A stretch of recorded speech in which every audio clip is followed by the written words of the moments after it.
Good morning, good evening. जब भी आप ये वीडियो देख रहे हैं तो आज हम एनटीए, सीयूईटी या डीयू या किसी भी कॉम्पिटिटिव एग्जाम की आप तैयारी कर रहे हो जिसमें हिस्ट्री आपका सब्जेक्ट है, तो this is the video for you. इसमें हम प्रैक्टिस क्वेश्चंस कर रहे हैं जो आपको किसी भी एंट्रेंस एग्जाम में हेल्प करेंगे। ये आज उसका 9th सेक्शन है, जो सेशन मैं ऑलरेडी पहले 8 वीडियोस क्रिएट कर चुकी हूँ।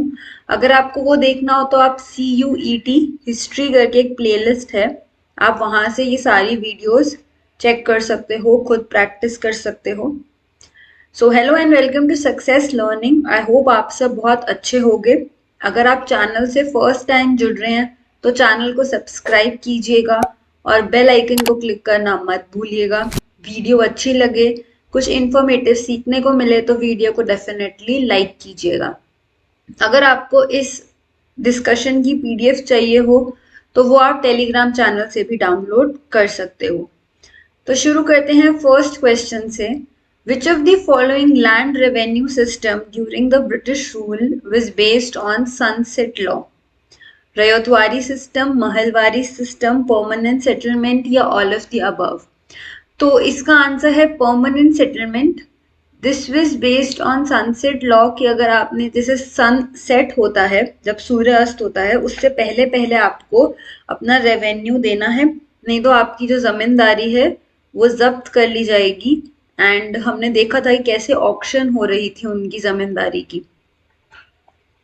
आगे बढ़ते हैं क्वेश्चन 2 की तरफ। After taking possession of Awadh the British disarm dash and destroyed all their forts. जब अवध ब्रिटिश के कंट्रोल में आ गया था तो उन्होंने किंग को डिसआर्म कर दिया था और उनके किले भी डिस्ट्रॉय कर दिए थे। Talukdar, landlords, chief commander of Awadh या किंग ऑफ अवध? तो इसका आंसर है तालुकदार्स। उनको भी वो कोई पावर नहीं देना चाहते थे तो उनको भी डिसआर्म्ड कर दिया था और उनके किले भी डिस्ट्रॉय कर दिए थे। विनोदिनी दासी was a pioneering figure of Hindi theatre, Bengali theatre, Marathi theatre या none of the above? तो जो विनोदिनी दासी थी, she was an Bengali theatre artist. आगे बढ़ते हैं। क्वेश्चन 4 कह रहा है where did the French East India Company first establish its factory in India? तो जो फ्रेंच ईस्ट इंडिया कंपनी थी उन्होंने कहाँ अपनी फैक्ट्री सेटअप की? कैलिकट, सूरत, पौंडीचेरी या मसूलीपट्टनम? तो फ्रेंच ने अपनी फैक्ट्री जो थी वो सूरत में 1667 में सेटअप की थी। और जो फ्रेंच ईस्ट इंडिया कंपनी है वो सेटअप हुई थी, फाउंडेड 1664। ठीक है। एंड ये सबसे लेट इन्होंने ही, फ्रेंच ने ही, कंपेयर टू अगर आप डच, ब्रिटिश और बाकी सबसे कंपेयर करोगे तो फ्रेंच ने सबसे लेट ही अपनी फैक्ट्री सेटअप की थी। आगे बढ़ते हैं। The Deccan riots commission was related to, जो ये डेक्कन रायट्स की कमीशन थी ये किस चीज से रिलेटेड थी? Lack of law and order in Deccan, problems with the Ryotwari system, communal riots in Deccan या फिर इनडेप्थनेस ऑफ द पेजेंट्स? तो जो डेक्कन रायट कमीशन थी ये इनडेप्थनेस ऑफ पेजेंट से रिलेटेड थी। एंड डेक्कन राइट्स 1875 में हुए थे। इसमें बेसिकली क्या हुआ था कि किसानों ने, जो पेजेंट्स थे, उन्होंने मार्केट प्लेस जहाँ पे मनी लेंडर, साहूकार रहते थे जो उधार देते थे, उनके घर बर्न कर दिए थे जहाँ पे वो रहते थे, उन पे अटैक किया था।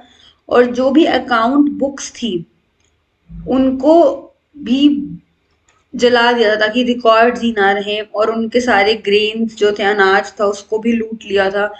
और इसके बाद फिर फाइनली 1879 में, क्योंकि पेजेंट्स के साथ बहुत गलत हो रहा था, उनको उधार अगर वो नहीं चुका पाते थे तो उनके साथ बहुत गलत किया जा रहा था एंड वो एक साइकिल में फंस जाते थे उधार लेने पे।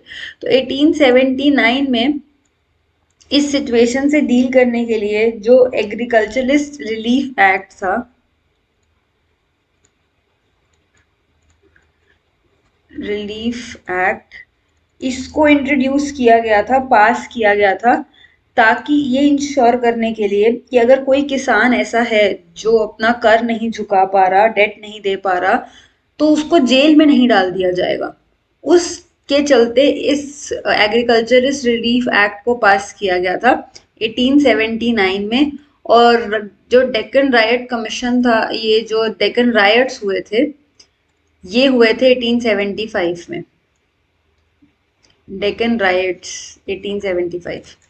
ठीक है, आगे बढ़ते हैं। Lottery commission was set up for town planning, police reform, education reform या ट्रेड को एक्सपैंड करने के लिए।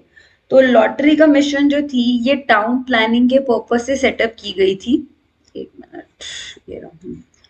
टाउन प्लानिंग के पर्पज से सेटअप की गई थी। इसको 1817 में सेटअप किया था और इसका नाम लॉटरी कमेटी इसीलिए, या टाउन प्लानिंग जो भी लॉटरी कमेटी है उसका नाम इसलिए क्योंकि जो भी फंड्स टाउन प्लानिंग की इम्प्रूवमेंट के लिए रिक्वायर्ड होते थे वो पब्लिक जो लॉटरी होती थी उनके थ्रू आया करते थे, इसीलिए इसका नाम लॉटरी कमेटी था।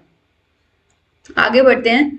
सब्सिडरी अलायंस जो था ये किसने इंट्रोड्यूस किया था? Sir John Shore, Lord Weasley, Robert Clive या लॉर्ड डलहौजी। तो इनमें से किसने इंट्रोड्यूस किया था? तो उसका आंसर है Lord Weasley was the one who introduced subsidiary alliance. And Nawab of Awadh जो थे, अवध, ही वाज द फर्स्ट वन जिन्होंने, जो सब्सिडरी अलायंस के अंडर ब्रिटिश ने अवध को अनेक्स किया था। और एक बैटल हुई थी, बैटल ऑफ बक्सर, जिसमें उनको नवाब ऑफ अवध को हरा दिया गया था और फाइनली जो अवध था वो ब्रिटिश के अंडर आ गया था। फर्स्ट कॉटन मिल जो थी इंडिया में वो सेटअप हुई थी 1854 में। इस पे भी अपने आप में क्वेश्चन आ सकता है, बट ये सेटअप कहाँ हुई थी? कैलकाटा, बॉम्बे, मद्रास या दिल्ली? तो जो फर्स्ट कॉटन टेक्सटाइल मिल थी, जो स्पिनिंग मिल थी, उसको बॉम्बे में सेटअप किया गया था। आगे बढ़ते हैं। With reference to zamindari system जो कि ब्रिटिश रूल के टाइम पे प्रिवेल करता था, जो prevail during British rule, person जो कल्टीवेट करते थे सम लैंड, वो rest of the to under rights on rent were known as, उनके पास ये लैंड है, इसमें से ये हिस्सा वो खुद कल्टीवेट करते हैं, बट जो बाकी का लैंड है ये रेंट पे दे देते थे उन अंडर राइट्स को, जिनके पास खुद की जमीन नहीं है, उनको उधार पे ये जमीन दे देते थे कि अब आप यहाँ पे अपनी कल्टीवेशन कर लो, बदले में हमें कुछ पैसे या जो भी अनाज उगेगा उसका सरप्लस दे देना। तो ये जो रेंट पे या अंडर राइट्स लेते थे वो क्या कहलाते थे? जमींदार, ज्योतिदार, रायत या तालुकदार? तो वैसे इसका आंसर तो रायत ही है, उनको रायत ही कहा जाता था। Question 10. With reference to the history of India, the term Damine Ko is related to which of the following event? Bhil revolt, Santhal revolt, Moffal revolt या Quant uprising? तो इनमें से किसको दामिनी को कहा गया है? तो ये संथल रिबेल हुआ था, जो परमानेंट सेटलमेंट के बाद इन लोगों को सेटल होने को कहा गया और एक जगह पे सेटल हुए, बट धीरे धीरे इनको रियलाइज हुआ कि ये जो है इनके साथ फेयर नहीं हो रहा है, इनके साथ गलत हो रहा है, एंड इन्होंने रिबेल किया था। तो वो संथल रिबेल था। ऑब्वियसली ब्रिटिश ने इनको सप्रेस कर दिया था, बाद में ये लोग हार गए थे एंड इन्हें किल भी किया गया था, बट ये संथल रिबेल था जिसको दामिनी को नाम टर्म दी जाती है। आगे बढ़ते हैं। During the revolt of 1857 who was the leader of Indian sepoy in Delhi? Delhi के जो सिपोएस थे उनके लीडर कौन थे? तांतिया तोपे, कुंवर सिंह, भक्त खान या अलवी अब्दुल्ला? तो इनमें से कौन थे जो इंडियन सिपोए दिल्ली में थे उनके वो लीडर थे? तो इसका आंसर है Bakht Khan. He was the leader of Indian sepoys in Delhi. आगे बढ़ते हैं। Who among the following was the freedom fighter considered as the first martyr of the 1857 revolt? Mangal Pandey, B D Sarkar, Begum Hazrat महल या आर सी मजूमदार? तो इसका आंसर बहुत ही क्लियर है, ये तो सबको पता होगा कि इसका आंसर है मंगल पांडे। एंड मंगल पांडे की जो एक एग्जाम्पल था, वो जब इंडिपेंडेंस की हमने स्ट्रगल 1942 में जब क्विट इंडिया मूवमेंट वाली मूवमेंट स्टार्ट हुई, तब भी उनके एग्जाम्पल से मोटिवेशन लिया जा रहा था। फ्रीडम फाइटर्स जो थे वो तब भी मोटिवेट हो रहे थे। British military officers who captured Delhi during 1857, क्योंकि काफी सिचुएशन आउट ऑफ कंट्रोल हो गई थी ब्रिटिश के, बट फाइनली दिल्ली किसने कैप्चर किया था? हंग Rose, major Hudson, John Nicholson, sir Colin Campbell. इनमें से किसको who captured Delhi during 1857 revolt? तो उसका आंसर है जॉन निकोलसन। इन्होंने कैप्चर किया था। और अगर हम मेजर हडसन की बात करें तो he was the one who killed Bahadur Shah जो थे, उनके जो सन्स और ग्रैंड सन्स थे उनमें से कुछ को उन्होंने किल किया था, ये माना जाता है। अगर हम सर कॉलिन कैंपबेल की बात करें तो इन्होंने कानपुर में जो रिवोल्ट था उसको, उससे कानपुर को रिकवर इन्होंने किया था। और हंग रोज जो थे, इन्होंने जो सप्रेस किया था रिवोल्ट झांसी में, क्योंकि सिचुएशन काफी आउट ऑफ कंट्रोल हो चुकी थी, तो हर जगह पे कुछ पॉपुलर लीडर्स इमर्ज हुए थे, तो एरिया उनके कंट्रोल से बाहर चला गया था। तो ये लीडर्स थे जो वहां के ब्रिटिश ऑफिसर्स थे, जो जिन्होंने उनको वापस से एरियाज को कैप्चर किया था या रिवोल्ट को सप्रेस किया था। आगे बढ़ते हैं। अब Awadh was one of the last territories जो कि ब्रिटिश ने अनेक्स की थी 1857 के रिवोल्ट के बाद। In 1801, a subsidiary alliance was imposed in Awadh, and in Dash it was taken over. 1854, 1802, 1856 या 1811, इनमें से कौन सा टाइम था? अवध पे सब्सिडरी अलायंस इम्पोज तो 1801 में हुआ था, ये तो बहुत क्लियर है, लेकिन उसको वापस कब लिया गया था? तो इसका आंसर है 1856। The Azamgarh proclamation was related with which of the following event? I think ये मैंने पिछली वीडियो में भी इससे रिगार्डिंग एक क्वेश्चन डिस्कस किया था। तो ये किस इवेंट से रिलेटेड था? Dandi march, great revolt of 1857, non cooperation movement या ट्राइबल मूवमेंट? तो इसका आंसर जिससे ये रिलेटेड है वो है 1857 का great revolt.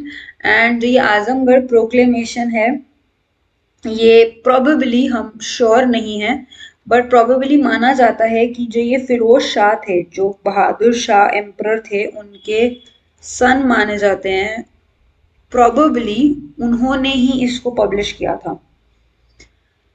Who was the leader of 1857 struggle for freedom इन लखनऊ? तो 1857 में लखनऊ में कौन थे लीडर? जीनत महल, नाना साहेब, बेगम हजरत महल या तांत्या तोपे? तो लखनऊ में बेगम हजरत महल was the leader, and here is the list of leaders जो अलग अलग जगहों पे थे। आप इसका स्क्रीनशॉट ले सकते हो, या आप पीडीएफ जब टेलीग्राम पे मैं डालूंगी तो आप वहां से भी इसको डाउनलोड कर सकते हो। तो Birjis Kader, Abdullah, Begum Hazrat Mahal, they were from Lucknow, general Bakht Khan, जो मैंने आपको क्वेश्चन भी था इसका, और Bahadur Shah two, they were from Delhi, Kanpur. Main इन तीनों को तो जरूर ही याद कर लेना, बाकी these three are your choice, if you have time and you can तो आप ही कर लेना, बट ये तीन तो इम्पोर्टेंट हैं, तो ये तो आप कर ही लेना।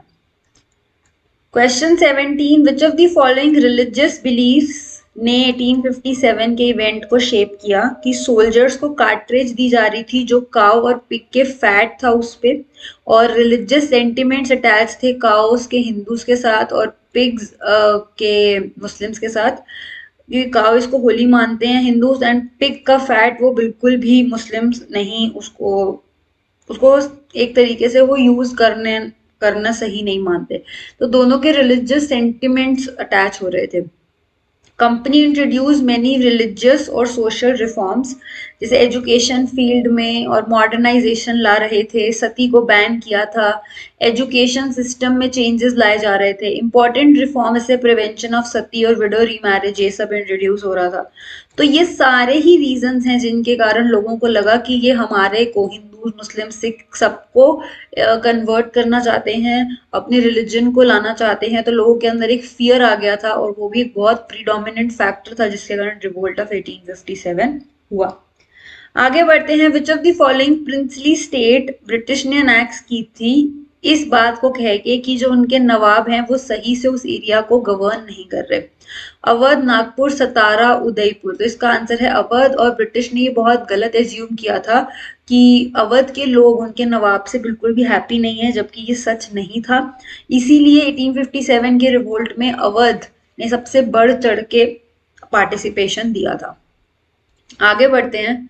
Which of the following was not the economic cause of revolt of 1857? Heavy taxation, increased pressure on agricultural land, increase availability of market, Indian cotton की market बढ़ गई थी, या none of these, या agricultural land पे pressure बढ़ गया था? तो इकोनॉमिक फैक्टर में जो ये मार्केट वाला फैक्टर है, इंडियन कॉटन वाला, ये गलत है क्योंकि ये रिवोल्ट का कारण नहीं था। प्रेशर जो एग्रीकल्चर लैंड पे था वो समझा जा सकता है, बट ये तो अच्छी चीज थी ना कि कॉटन की डिमांड बढ़ रही थी, ट्रेड बढ़ रहा था, तो these were not the factors. आगे बढ़ते हैं। Who was the British governor जब 1857 का रिवोल्ट हुआ? Lord Chelmsford, lord Canning, lord Mayo, लॉन्ग किंग्सफोर्ड। तो लॉर्ड कैनिंग उस वक्त गवर्नर जनरल थे ब्रिटिश के जब 1857 का रिवोल्ट हुआ। 10th March 1857, 10th May sorry, was the time जब सिपॉय जो म्यूटनी थी, रिवोल्ट था एक तरीके से, वो शुरू हुआ था। एंड फिर वो लोग दिल्ली आए थे। एक ब्रीफ दे रही हूँ मैं सिर्फ। बहादुर शाह टू को उन्होंने बोला था कि आप हमारे रिप्रेजेंटेटिव बनिए, क्योंकि काफी लोग ये चाहते थे कि जो पुराने लीडर्स थे ब्रिटिश से पहले उन्हीं को ही पावर वापस मिलनी चाहिए। एंड उन्हें लग रहा था कि मुगल्स वर द वन जो अच्छे से रिप्रेजेंट कर सकते थे इस पूरे सिनेरियो को, और उनको ही एक रिप्रेजेंटेटिव के तौर से देखा जा रहा था। क्योंकि जैसे जब हमने बाद में 1942 या जब हम उस वक्त की लड़ाई लड़ रहे थे तब एक सिनेरियो अलग था कि हम डेमोक्रेसी चाह रहे थे, कॉन्स्टिट्यूशन था। बट जब 1857 में हम लीडर्स जो पुराने थे, जैसे कि नाना साहिब हो गए, झांसी की रानी हो गई, या यहाँ पे दिल्ली में मुगल्स एम्पायर चल रहा था तो बहादुर शाह टू को, तो इनको ही रिप्रेजेंटेटिव के तौर से देखा जा रहा था। तो ये थे कुछ 20 क्वेश्चंस। इसमें से आपके कितने ठीक हुए मुझे झटपट से कमेंट बॉक्स में बताइएगा। इसके आसपास की भी जो भी डिस्कशन थी, इंपॉर्टेंट टॉपिक्स थे, वो भी मैंने डिस्कस करने की कोशिश की है। कोई भी डाउट हो तो कमेंट बॉक्स में पूछ सकते हैं, सजेशंस हो तो you are most welcome to give them. अगर वीडियो अच्छी लगी, कुछ इन्फॉर्मेटिव सीखने को मिला, तो वीडियो को डेफिनेटली लाइक कीजिएगा। चैनल से फर्स्ट टाइम जुड़ रहे हैं या अभी तक सब्सक्राइब नहीं किया है तो जल्दी से सब्सक्राइब करके बेल आइकन को क्लिक कर लीजिएगा ताकि आप हमेशा अपडेटेड रहें। अगर अभी तक आपने इसकी पीडीएफ डाउनलोड नहीं की है और हेल्प के लिए चाहिए तो आप इसकी पीडीएफ डाउनलोड कर सकते हो टेलीग्राम चैनल से, मैं वहां पे इसको डाल दूंगी। तो मिलती हूँ मैं अगली वीडियो में, तब तक के लिए keep learning and keep growing.